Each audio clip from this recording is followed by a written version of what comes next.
somehow, in the white man's country, amongst ourselves, years ago, when the level of social responsibility was much higher, we didn't allow pressures to build up to this extent. Somebody will be asking questions. Why is this happening? Why is this not happening? Etc., etc. But over here, when the situation becomes so corrupt, and some of us are benefiting materially, and others are suffering, I don't know whether it ends up looking as if we have special oxygen masks and we can't smell the gas on the ground, how the extent to which, the cost of living that people are suffering. Now,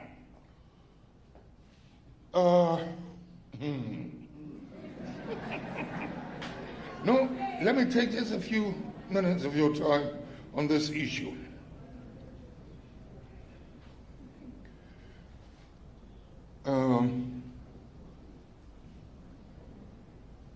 The point I'm trying to make is, when Kukumba people, as recently as a few years ago, decided to wage war on other ethnic groups, killings, etc., grabbing children by the feet, smashing their heads against trees, etc. What caused it? It was just over what we all know, some chicken affair, some fowl. If responsible people expected would engage in this level of violence over a chicken, in effect, what does it mean? It means the temperature is not that stable. In other words, there's friction amongst the communities. Am I lying?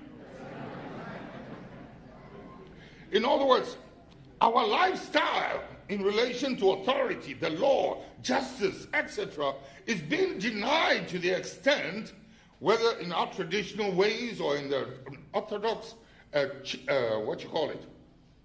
courthouses or the police station, people are feeling so deprived of justice that these things begin to pile up and pile up and pile up. Isn't it? And so with just that tiny little fowl, whatever it was, it blows up. And that's what I mean when I say, in a civilized society, you don't wait for the gas to fill up the room. You can smell it immediately. Hey, this thing is going on here. This negativity, this corrupt act, which is leading to this and that, should be dealt with. And that is what ensures the stability of a society, of a community. But when we do away with it, all kinds of things happen. When you look at the way rubbish was being thrown anywhere and everywhere, that is how, because the society is unable to police itself effectively anymore. Why waste my time? He's enjoying up there, having a good time. So why should I be expected to be a disciplined citizen, to be a patriot, to not engage in corruption? His form of corruption is to dump the rubbish by the roadside, on the motorway, or further, etc. When you have people who've been trained the way some of us have been trained, like the Nathan Quahoes, and have power, authority, to influence, to advise, and to take the advice, things of this nature wouldn't happen. But we become Ke power babote wode. We don't listen anymore. We've become impervious.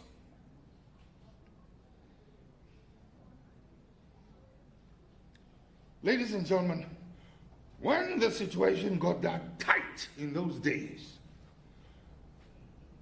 I was also scanning around.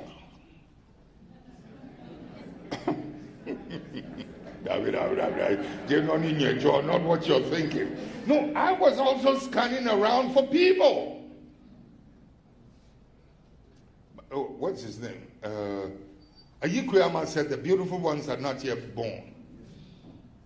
I used to have a horse many years ago at the state Birmingham that I named the Boni. The beautiful ones are not yet born.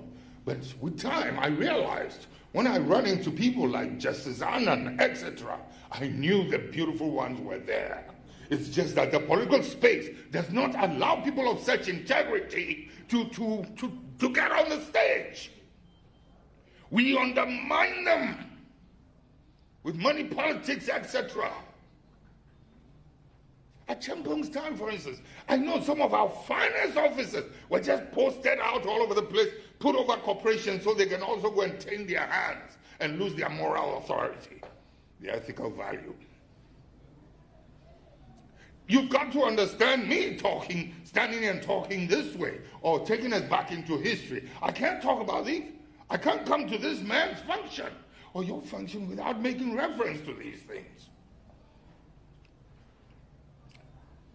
So, it became very palpable, discernible.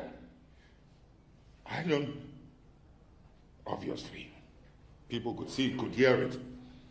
You're scanning through because it's like the country was leaderless. They are there all right, but you're looking for somebody you can respect. We're looking for somebody to lead us.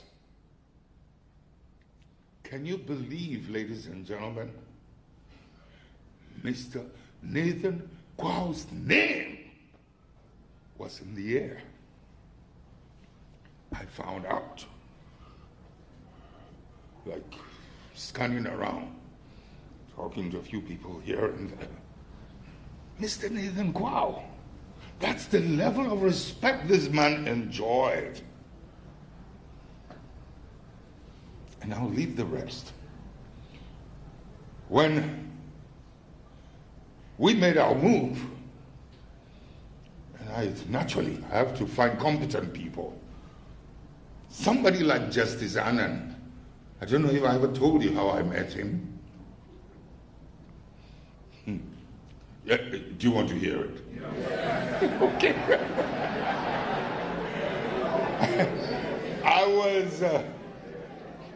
I don't know what I was. I was either in my car or on a motorbike and near the survey department going to the Air Force mess. I met this elegant, but casual but elegant looking young lady by the roadside. And of course, I was attracted. Oh, no. No.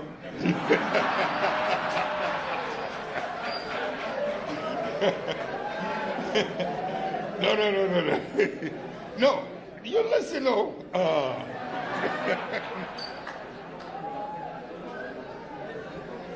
There was something so captivating about this young lady. So I drew closer to her to chat her, to have a chat with her. And she was very lucid, very polite. I think I took her with me to the mess. We had a drink and I sent her home. But listen. I was so impressed, I'm saying, with this young lady. I was wondering who her parents are. Not her. Because she was quite young. There was something quite special, which had to come from a home. Mimale. Can't follow from. Can't follow from. Took her home, Met the mother, who was behind her sewing machine. Justice Annan wasn't in. I left, but I had to come back later. And those days, Justice Annan's name was there, Anibaita, etc. But around that time, I was in charge of the armed forces boxers. And yeah, that so-called Yokegari story. No, but it's true, except that somebody got something wrong somewhere. You can ask if you want to hear it. What happened? Justice Annan, in charge of the boxing, and we were going to stage the armed forces version of the World Military Games in Ghana. And there was another fight going to take place. I don't know whether it was Poison or whoever. And on this hot, blazing day, I went to the stadium just to go and check if seats and the rings and everything were organized properly. And there was this tall, majestic-looking man in his suit, in the sun, checking the chairs and arranging the chairs himself. And I approached him and realized and heard his name, Justice Annan. This was the man, the father of that girl I gave a lift to. Justice Annan was one of the finest, judges, men I had ever come across. Mr. Joe Cheshire, my wife's father. But the beauty of this combination was that Justice Annan, incidentally, was his student. How perfect.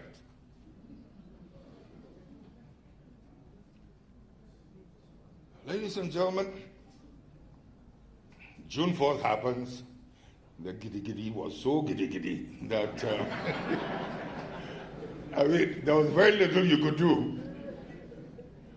But when one had to come back the second time, straight away, the beautiful ones are not yet born. No, they're born, they're there. I went fishing for them. Put them together, let's go. Leaders. The Justice Annans, etc. Mr. Nathan Gwao. Mr. Nathan Gwao. There was something interesting that happened, young man. The one who could fetch him for me was a certain gentleman.